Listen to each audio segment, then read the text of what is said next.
I want to share my menu tonight. Dahil magluluto ako ng broccoli with shrimp. So, magigisa na tayo. Ang una nating gagawin ay magpapainit tayo ng kawali. Then, i-fry natin yung ating hipon. Nilagyan ko to ng asin at saka paminta.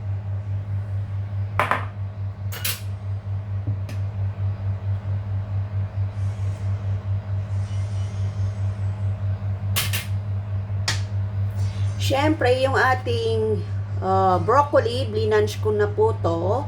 Pinakulo ko na sa tubig. So, ready to stir fry na siya.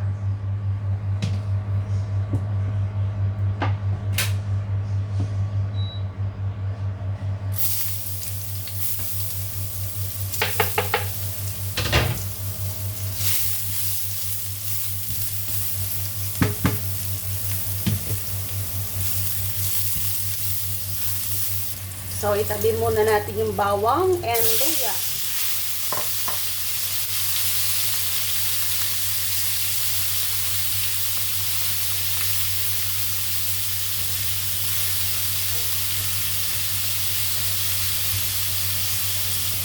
Yan, haluin na natin ito.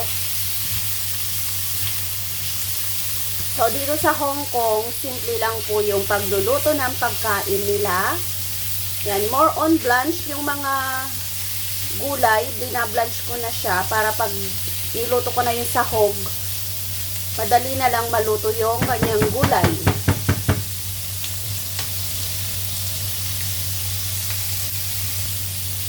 So, haluin lang natin hanggang maging orange po yung yung ating hipon.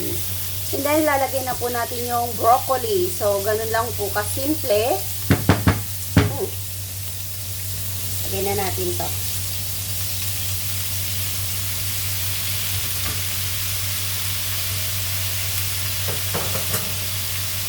Gamit tayo ng 2 sandok para madaling mahalo.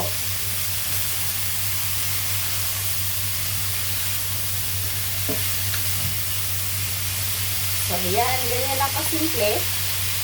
So, luto na po yung ulam natin. Thank you for watching po.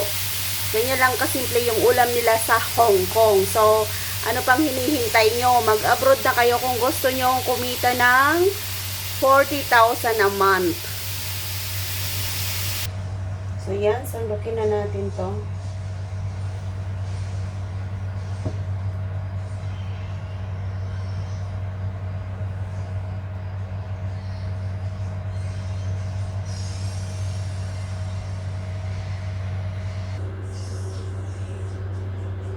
So, ganyan po kasimple ang pagluluto ng broccoli with hipon sa Hong Kong. So, kain na po tayo dahil darating na sila amo. Sarap. Siyempre, nilagyan ko ng luya. Lahat ng niluluto ko, nilalagyan ko ng luya. Kasi yun po yung utos nila.